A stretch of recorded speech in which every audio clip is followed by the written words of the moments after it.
first session, which is the impact on international students and universities across the globe.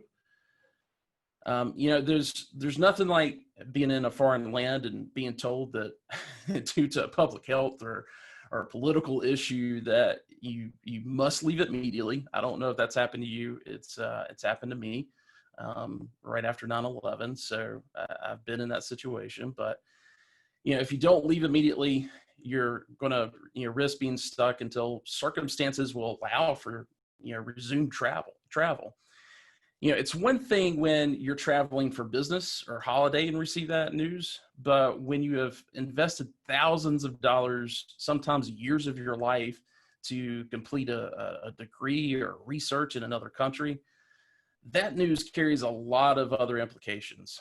But that's the exact situation that many students studying outside of their home country found themselves in as COVID-19 turned into a global pandemic this spring. Sad part is until herd immunity is achieved either through exposure or deployment of a vaccine, students will have one more thing to consider when choosing a university. Some universities may automatically eliminate their institution from students' list based on their decisions on how to conduct classes this fall. Government's travel bans and visa processes will eliminate many choices for students as well. So in this session, we are going to sit down with a couple of panelists who have their ear close to the ground on what is happening with international students and how universities in other countries are figuring out how they want to move forward with offering classes this fall. So welcome to the meeting. From Scion Advisory Services, we have Mike Porritt, who is the VP of International Advisory Services, and then someone who is not a stranger to the SHI platform. He was actually one of the first guys that came on the show when COVID was breaking out. We were just trying to figure out, how the world was going to be responding. Is Vincenzo Ramo, or as I call Enzo. He is the VP of International Advisory Services. I'm sorry, I did not change that title for you there, Enzo. He is actually the Chief Relationship Officer with Unilodgers. So guys, welcome to the webinar. Thanks very much. It's good to be here. So let's really quick go over a couple of quick stats and projections. The U.S. higher education institutions, which I'm also including ESL programs in this number, enrolled nearly 1.1 million international students in the fall of 2019. That's more than any other country. Australia and UK are the ones that trail behind the U.S. in that.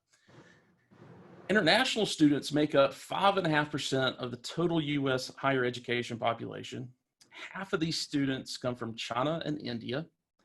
According to a survey conducted by Open Doors, 92% of the international students enrolled in U.S. institutions this past spring remained on campus or in alternative housing within the U.S. Larger institutions, those of 20K plus in enrollment, reported between 0 to 20% of their international students left, while smaller universities experienced higher percentages.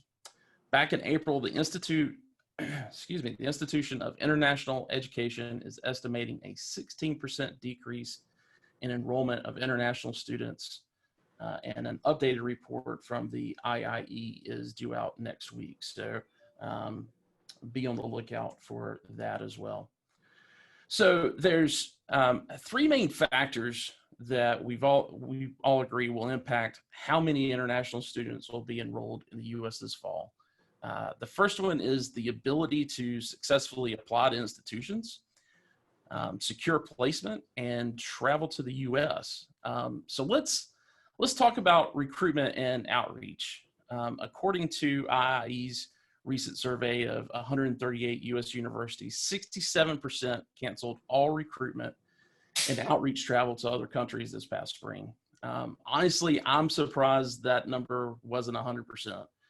I don't know how that compares to other countries and their recruitment efforts. Obviously, these universities moved to virtual recruiting, but I imagine the lack of in-person recruiting trips will have a huge impact as well.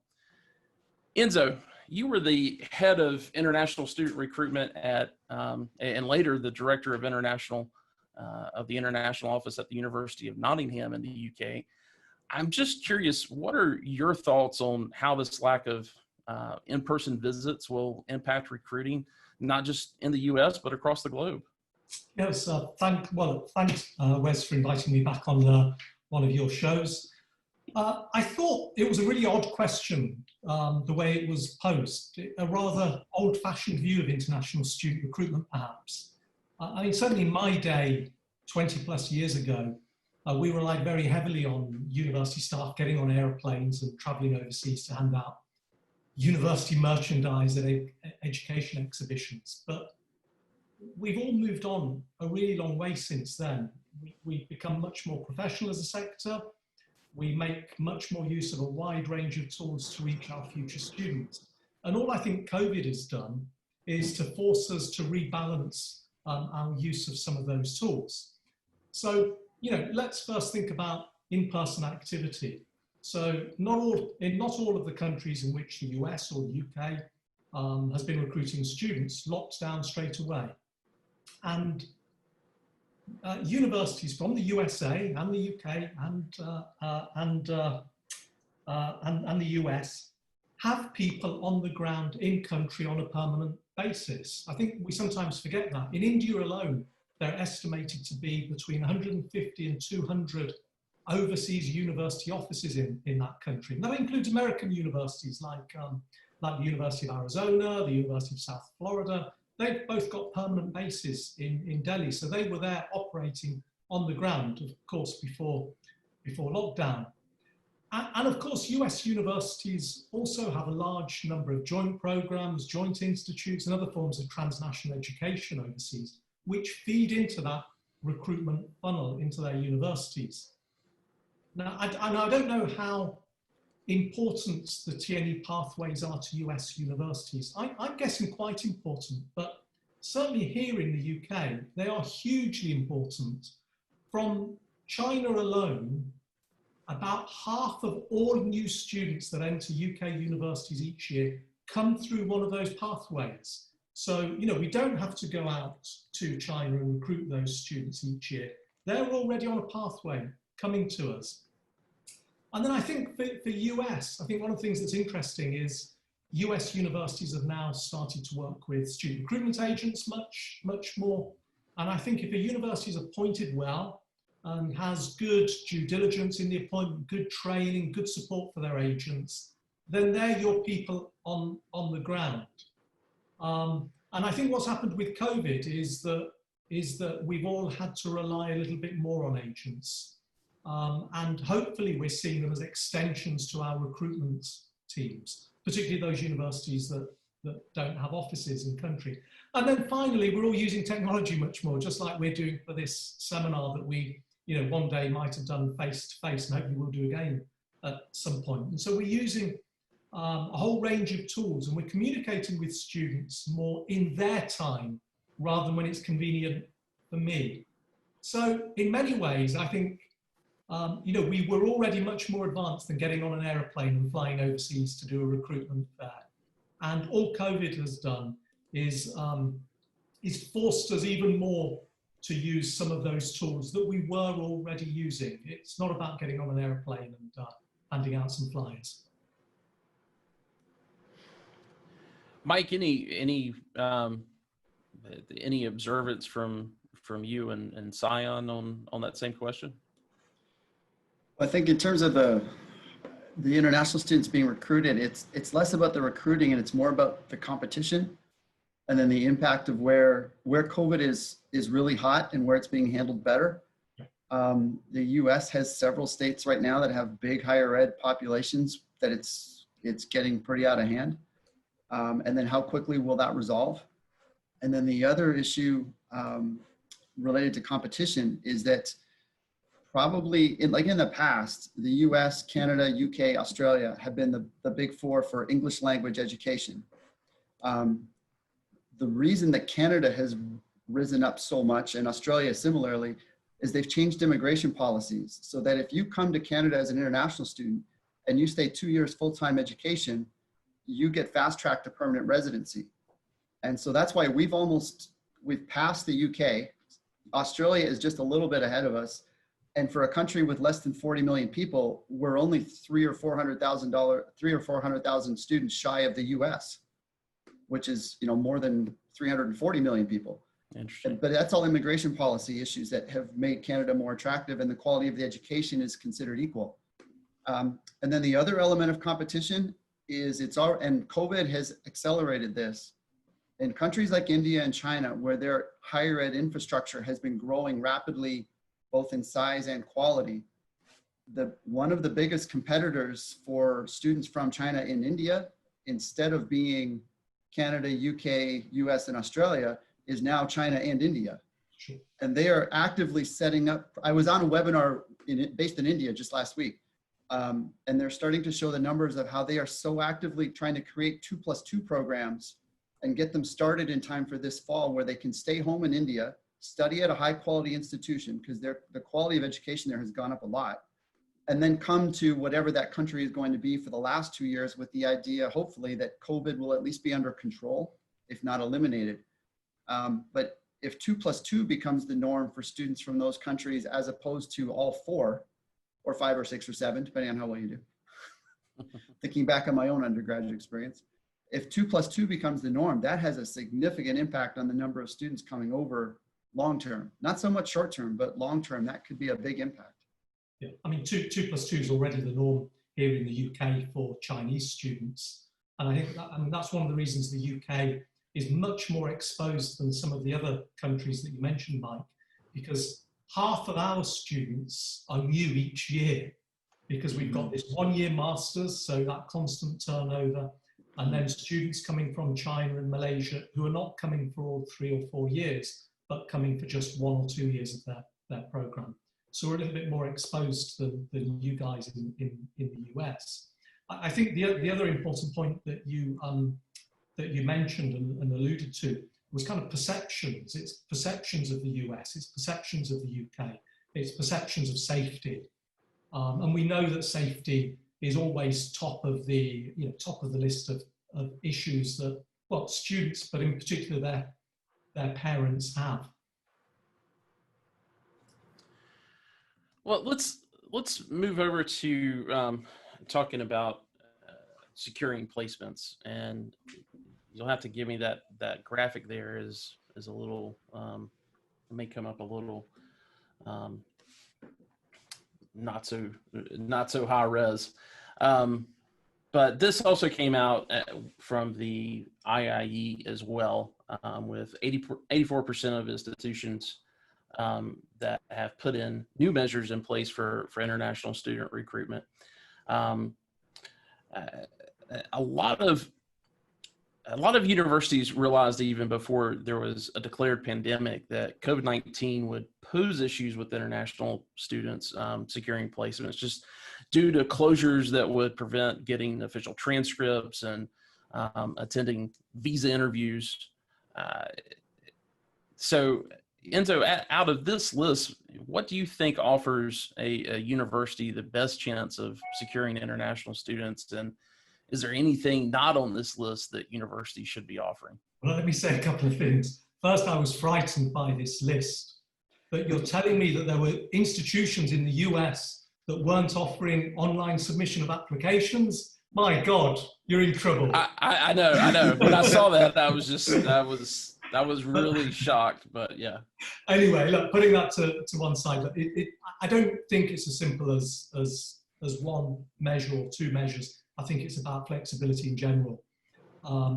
We know that international student recruiters, certainly here in the UK, are going to be really active right till the last moment to reassure prospective students, to reassure their parents that the situation's safe and they can travel. So I think flexibility is everything. I think it's flexibility in how universities assess the suitability of students for admission. As you said, school leaving certificates won't always be available in time for the start of the session. They need to be flexible in terms of arrival dates for international students, obviously. I mean, you know, I can't get a visa to go to the US at the moment. I can't book a flight to go to the US at the moment. It's going to be quite last minute, if at all. And so giving them a bit of flexibility, supporting them remotely, and then welcoming them as soon as it's possible. I think also recognizing that some students have missed quite a lot of schooling in their home countries. They've missed English language classes, IELTS tests, TOEFL tests. And through no fault of their own, they may not be as well prepared as they might otherwise have been, as they might be in a normal year. And for me, it's not just thinking about how I get the student to my university, it's how I support them to make sure that they achieve success and that they don't drop out later on. So I think good universities are going to be thinking about what we call in the UK in-sessional support. I don't know if you use the same term, but additional support for students outside of their core program to support them with study skills, with English language, getting settled in the US, learning how it all works. And I think, lastly on this one for now, you know, universities also need to think about how they work with others to find solutions to this problem. So, for example, a number of UK universities in different regions are collaborating to charter flights. So we've got a group of universities in the Midlands in the UK, a group of universities in the south of the UK, collaborating and chartering flights, or planning to charter flights from China, India, and elsewhere to bring students over. And they know that they can't do it by themselves, but working in collaboration, they might be able to. And then, you know, Mike's point, the 2+2, kind of working with partners overseas to create that pathway, keeping your students warm for a short period of time, a semester or a year.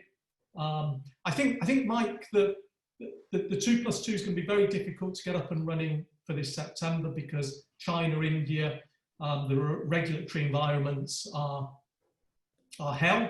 I've been through both of them.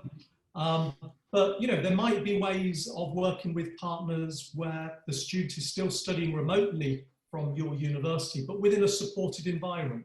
And I know that there are some regional plans, for example, in Singapore, in Hong Kong, for those kinds of things. So thinking imaginatively, being flexible, working in partnership are the key things for me. Yeah, some of the 2+2s, especially in India, because that's the one I've been involved with the most in the last little bit.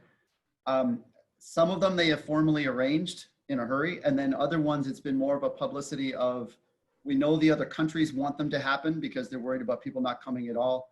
And so they're just actively promoting how this is going to be a new stream of what they're going to do. Yep. I agree with everything Enzo just said. A couple of things I would add would be universities should be working really closely with whoever their regulatory groups are, whether it's state government or federal government, whoever's controlling some of the immigration issues. Canada and Australia have both put extensions on certain elements of visas, whether students are allowed to stay longer to complete degree or get an extension on what they can do for work. There's been alterations to where the students can work while they're at university, because in most countries, it's been a tough summer so far for students to be able to find work back in their home country, or if they're already in the country, because so many things have closed. So they put expanded the portfolio of things that they can get jobs for, because in the past, a lot of times it's been you can get a job on campus, but that's about it, or not anywhere else. So they've expanded that kind of operation. Those are two big ones that the universities can do to start bringing folks in. And then another one I would add, I know it's been very popular in Australia and New Zealand. I don't know about the UK, but I would guess it is. And it's a huge thing in Canada, is English as a second language programs and English language high schools that are recruiting in international students. So the university is recruiting in people who can't pass the English language abilities, or in Quebec, the French language abilities to take the classes, but it's set up as an entry program to spend, you know, six weeks to a full semester learning how to speak English, and then starting at the university come in January. And that's been another way to bring in more students that want to study in the English language, but their language skills aren't there enough yet. So instead of delaying for an entire year to bring them in, they bring them in a semester early and just focus on the English. And then they're already there. They're literally on campus, living on campus as an international student or as an exchange student, getting into the culture. They're just taking different classes for the first 6 weeks to a semester. Interesting. Yeah, I think, Mike, your point about lobbying government and getting government support is hugely important. I think we've been lucky in the UK over the last couple of days with announcements from the Prime Minister and our Minister for Universities wanting to support universities and even providing universities with a template letter to send students to tell them how welcome they are. And at the same time, students are getting slightly different messages from your part of the world. Yes, there's a big difference in the messaging coming out of Canada and the US right now. We still have Justin Trudeau doing a press conference every day about different things that are going on. And at least one day a week is something related to higher education, whether extension of benefits to cover summer wages or extension of deadlines for graduate students that are from international or things. And yeah, in the States, there hasn't been much in the way of openness about what's going on. Yeah, the opposite maybe. Anyway. Yeah. And it's been, you know, mentioned at the beginning of this webinar, the other webinar series that we've been running on the regional part. And 7 weeks ago, you know, when we talked to the housing directors in the Southeast, you know, some announcements were being made. Everybody seemed very optimistic. And then, you know, you get to California where, you know, Pepperdine University, we had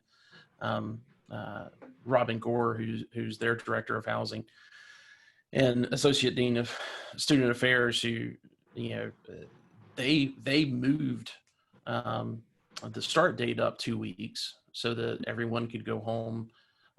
You know, for the Enzo, I don't know how familiar you are with this, but with what's happening is a lot of the universities are sending their students home for Thanksgiving break, which is the last week of November typically, and then letting them do exams remotely, be it from their dorm room or wherever, but not in the classrooms. And so so they made that adjustment, and they're literally a week or so away from having to change that, just because they're not getting good guidance on, you know, forget coming from other countries, but even coming from other states. And we saw what happened.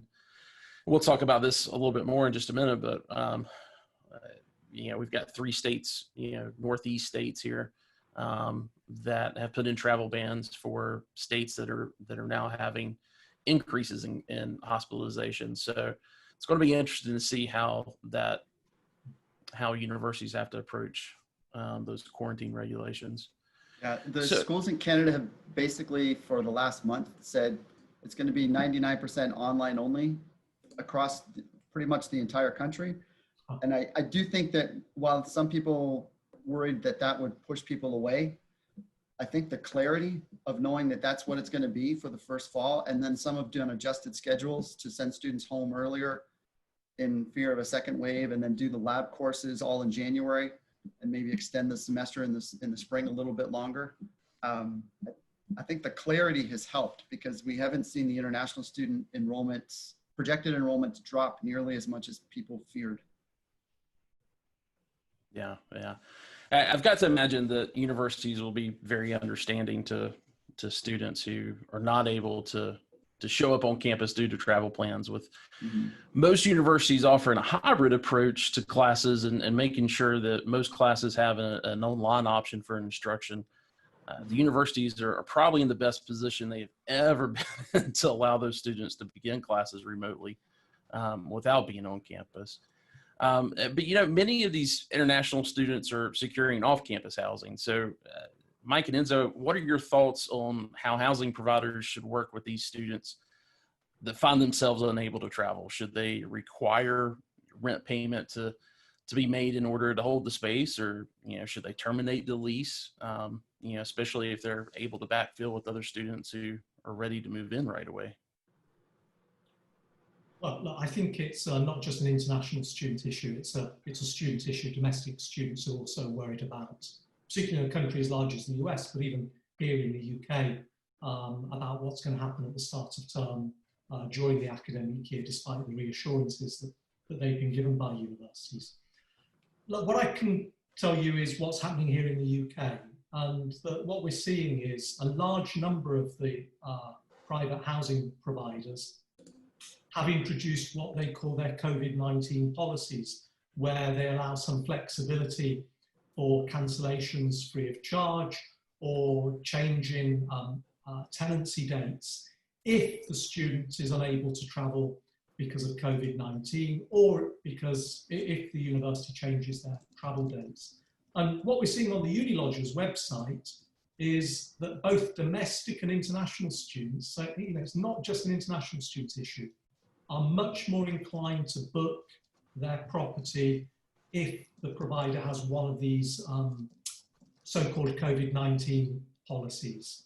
From a brief look at the US, it seems that the US housing providers are a little less flexible, a little harder than some of the UK ones. I don't know what that's resulting in for them, but my hope as someone from the university sector, really, despite now working in the housing sector, is you want to be in this business for a long term, and it's going to be pretty easy for housing providers to damage their reputations quite quickly by treating students badly, and they shouldn't be overly complacent about constantly having a flow of students coming.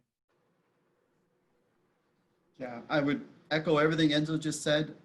Scion obviously is also a big operator. I work on the advising side, but there's also a big operator, and we've got a task force group that is set up to hear different issues from students and what they're facing. And included in that is the international students, but it's also with the domestic students. We have found that in general, a lot of the students wanted to stay in the city where their schooling is, even if the schooling has changed for the community and for the culture and things. So we haven't had anywhere near what the initial fear was of people just fleeing. But obviously when you're dealing with international students who physically cannot get to the country, like Enzo said, you've got to factor in what reputation is and just general humanity to different people if they physically cannot get there. And then you've also got to examine region by region, depending on where your housing operations are and what the COVID situation is in those regions. That may be something to consider as well. Yeah. Well, hey, let's talk about international students traveling to the U.S. A couple of quick stats and projections on that as well. Nearly 350,000 U.S. students were abroad for the 2018-19 academic year. Most of those students were going to the UK, Italy, and Spain. That's remained true for quite a while. 81% of these students that were there in the 2019 fall, beginning of fall, going into 2020 spring, returned to the U.S., and many returned prior to the travel bans that went into place in early March. But as of the end of May, 81% of those were back in the U.S. As of the beginning of May, 17% of U.S. institutions have made decisions to cancel all or some of their study abroad programs in the fall. Again, the updated report that's due out from the IIE is supposed to have an update on that as well. Study abroad programs have historically been pretty resilient to previous epidemics, such as SARS, Zika, even Ebola. But none of these reached the scale of COVID-19, especially accompanied by a global recession. This has really got analysts projecting that even if the number of universities canceling these programs doesn't rise, that the number of students choosing these programs for the fall semester will be at an all-time low. For housing providers, this will likely counter the potential loss of international students looking for campus housing. So I wanted to just say, let's assume travel bans are not an issue this fall. I'm really wondering if you guys are hearing from universities in your home countries and throughout the globe, if they are planning to receive students from other countries, and if so, what type of quarantine measures? We alluded to this earlier, but what kind of quarantine measures may be required when those students arrive? In most places that I'm in connection with, the quarantine procedures are generally about 2 weeks when you arrive. Whether or not the US students leave might depend on what the COVID situation is in the US, because I know that's in the news right now about some countries seriously considering not allowing people from the US to where they're going. And you may be thinking about going to a country that is in a much better COVID situation than the part of the States at the time. The students that stick around, again, this is that balancing act where you've got some students who can't come, or for whatever reason you think it's right and it's humane to let them out of their lease because of the situation. And this might be a group of students that you can tap into, as they were expecting to not be there, but now they are. So they can pick up spots in housing. It's going to take a lot of communication, a lot of feet on the ground, running around communicating with the university. It's like, hey, can you put our name out there that we have space for those students that were going to go abroad? And that fits in with a lot of things that I often talk about with off-campus providers, and Scion does a pretty good job with having good relationships with the university so that they know you're there. And student housing is also, Scion's got several of these set up where the purpose-built student housing, because the campus housing is reducing capacity because of COVID, they're picking up the students that would have lived in student housing. And then in some cases, even basically setting up the purpose-built stuff as if it were campus housing. So RAs moving in, setting up the colors and everything else. So those really close relationships with the universities, this is a perfect example of a time where that can be a huge help in maintaining the success and maintaining the occupancy. Because if you always had that good relationship with the university, they're going to be one of the first groups. You're going to be one of the first groups they call when they say, hey, we have to cut occupancy by 50%. Do you have a few hundred beds? And they say, well, okay, sure we do. And this also makes it then easier to deal with those students who, for whatever reason, family members have lost a job or they can't travel to the US. It makes it much easier to say no to them, that you can get out of your lease, and then yes to the university to bring people in. And then you end up full, you end up with a better relationship with the university, and you haven't tarnished your reputation by forcing people to stay in a lease that they literally can't do. Yeah, I'm with you, Mike. I think that's really important, that partnership working with international partners, but also working with your housing partners locally. I think in terms of US students traveling abroad for the autumn fall semester, we're virtually beyond the point of no return on that now. And although my university here in the UK, Reading University, is happy to welcome American study abroad students, it's not expecting to get any in the autumn. It's just too late for the Americans to make their arrangements. In terms of students going in the other direction from the UK to the US, well, at the moment, the Foreign Office advice here in the UK is against travel to anywhere in the world. So, it would be very difficult for a student traveling to the US or even traveling to France to get appropriate insurance for their study period. So, again, I think we're beyond the point of no return for exchange and study abroad students. In terms of international students in general terms coming for the whole of their degree here in the UK, the situation is pretty much as Mike described, at least as of today. Students on arrival must have the address of where they're going to be staying, not just the name of the university or the residence, but the actual address. They didn't need that in previous years.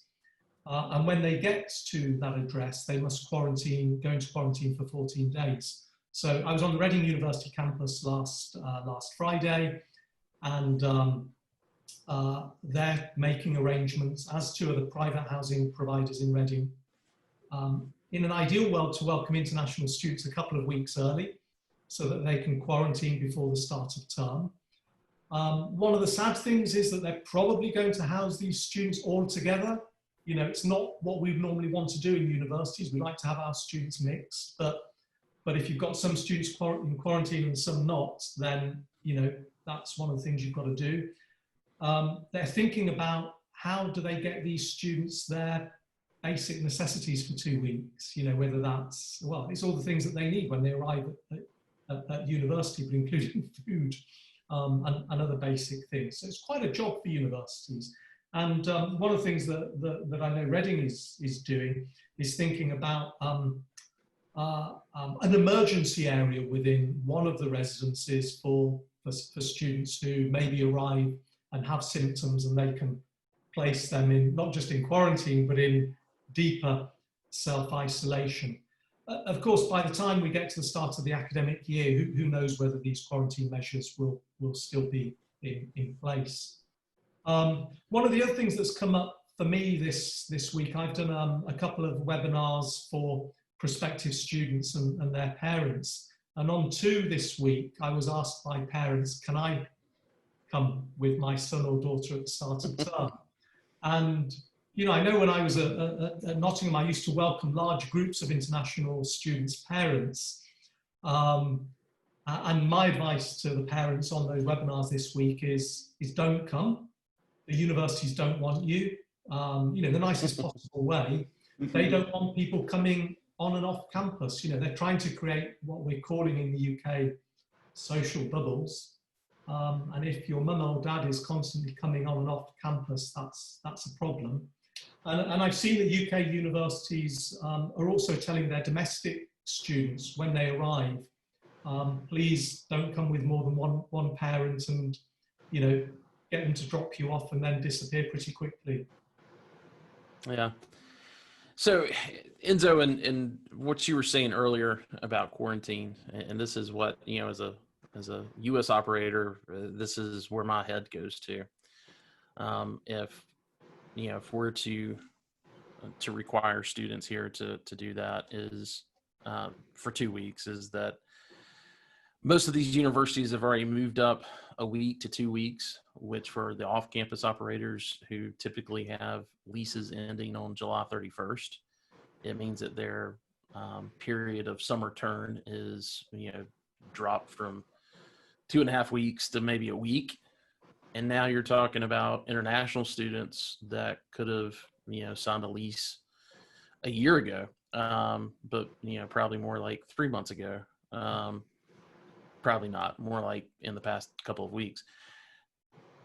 They're probably going to be looking to either get here early, or that could end up causing issues, and then, or they move in on time or get a hotel or something and stay there for 2 weeks. That's haven't thought about it from that. But remember that in the US, and you put it up at the start of the presentation, I don't have equivalent data for the UK, but you presented data at the beginning of this seminar suggesting that large numbers of international students have stayed back in the US and not travelled home. So, you've already got them there. They're not going home. They won't need quarantine. I think that the complication is for those new students, and I think it's a bigger issue for the UK than it is for the US. I don't know about Canada. But I think clearly the big winner in this, and it's, sorry to talk in those kinds of terms, but the big winner in this is probably Australia, with just an extra 2 or 3 months to prepare for the start of their academic year. And there'll be students that we're going to go to the US, we're going to go to Canada, we're going to go to the UK. They just couldn't get their visas in time, couldn't get everything sorted, but particularly for the US. But also the UK to a degree, continuing concerns about COVID.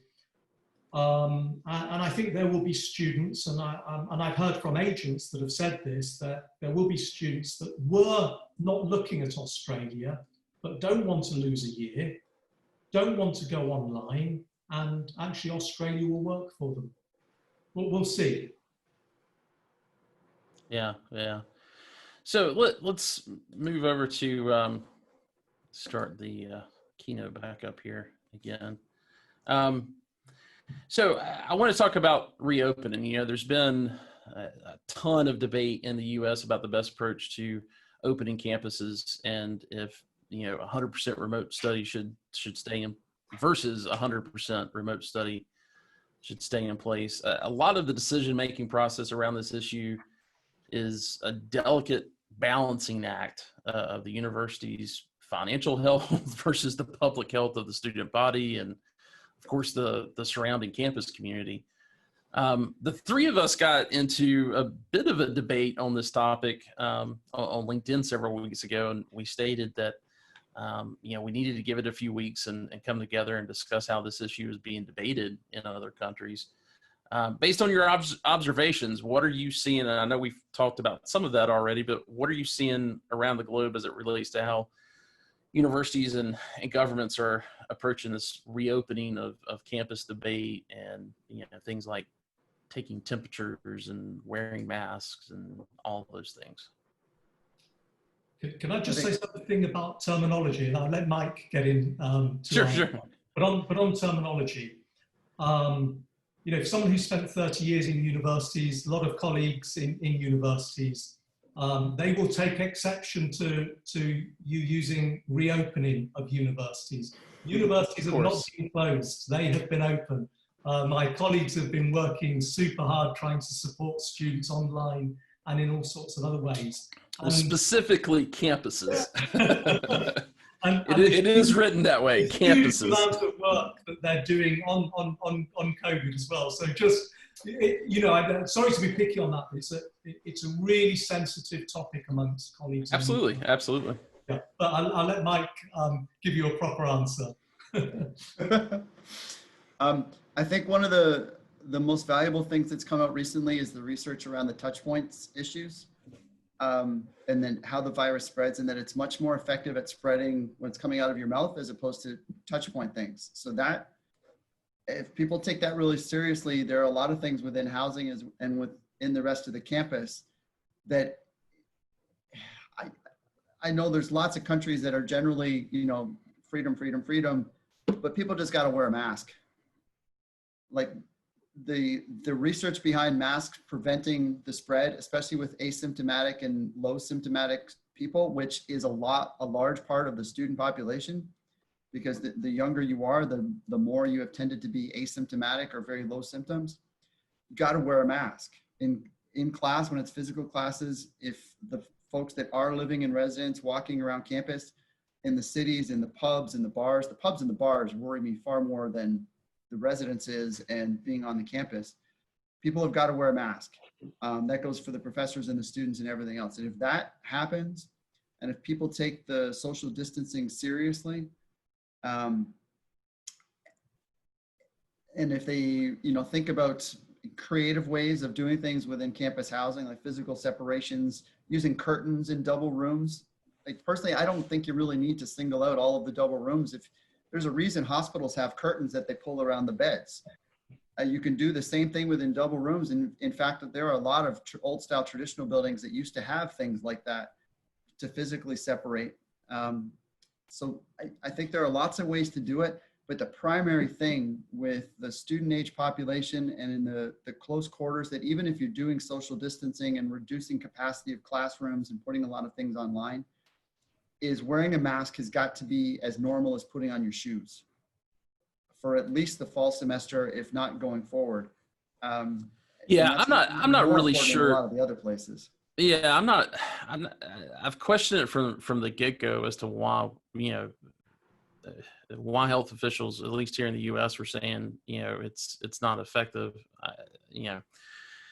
I was on a campus 2 days before the national emergency on the 13th was announced, and it was, there were Chinese students on that campus that were wearing masks, and that's, I don't want to say that's part of the culture. It's not part of their culture. There's a reason for that, right? But they're just Chinese students, were just much more comfortable with it, especially at that point in time, and and then for the flip flop to happen of no, we should, everyone should really do it. I think it's just a hard thing for people to adjust to. But, when you mention in the pubs and the bars, I mean, we've got an issue somewhat near me at the University of South Carolina where a lot of students have come back in recent weeks to the campus, and of course bars and things are opening there, and there's a big surge that's happening right now around that campus. And I mean, what's the use in going to a bar if you're wearing a mask and you got to take it off every time you take a drink of your beer? I mean, I would just stay at home. So anyway, You could stay home and study, Wes. yeah, that. One of the things that surprises me is that certainly here in the UK is that universities haven't taken a phased approach to return. It was something that I was recommending at the start of all of this in one of the blogs that I wrote. But it seems to me that universities need space, and they need more space. Hence, one of the reasons we're cancelling large lectures is not just because we don't want a few hundred people in one room at the same time. It's also because we're going to need more space, because we're going to need those large lecture theatres to teach small seminar groups. Right. And so to me, it would have made sense, and this was my recommendation, and had I still been a pro-vice chancellor or vice president in your terms, I would have been pushing for continuing students, undergraduates, to come back to campus. And I would have been suggesting new students and master's students and new undergraduate students coming in January for a compressed academic year. And that would have given us much more space to social distance, as it were, a smaller group of students, your continuing students, without the hassle of your new students. And that new students coming at university, I don't know, in the UK we have Freshers' Fair, we have Freshers' Party, we have Freshers' Flu. They're much more prone to have fun and get sick. So keeping them at home for a little bit longer, to me, would have made sense. But that's not what we're doing in the UK. We're bringing all students back in September, October. Yeah. Yeah, that's one thing that's different in Canada is they've just basically it's open, but it's closed. Yes. And there have been a lot of really ingenious online student supports created that were started to put in place in the spring when everything shut down, but have had a whole summer to develop. So there are a lot of really unique online supports that have been created to do as much of the student support services that you used to be able to do in person, but online through video chat and everything else. So that's been one really creative thing that's come into it now to support the students as they restart. Well, guys, I appreciate it so much. Enzo, I know it's probably getting close to 9 o'clock. Are you in Reading today? Or are you in London? Yeah, I'm in Reading today. The exciting metropolis that is Reading. Well, I appreciate both of you guys for taking out the time today to discuss this topic. It's amazing, how interconnected the world is today, just compared to a decade ago, and it's very important for housing professionals to be talking about this from a global standpoint as well. Of course, we've got a lot of U.S. operators who are now expanding certainly into Europe and South America, and want to make sure that we keep that discussion top of mind as well. So thank you guys so much, and looking forward to having you guys on a future episode again. Thanks. Okay. Thanks very much. Yeah, good to meet you, Mike. You too. Okay, bye-bye. Bye-bye. Take care, guys. All right, guys, we're going to go now to a word from our sponsor, which is Leap Insurance out of New Jersey, actually. And I believe we've got Marta here. Marta, can you hear me?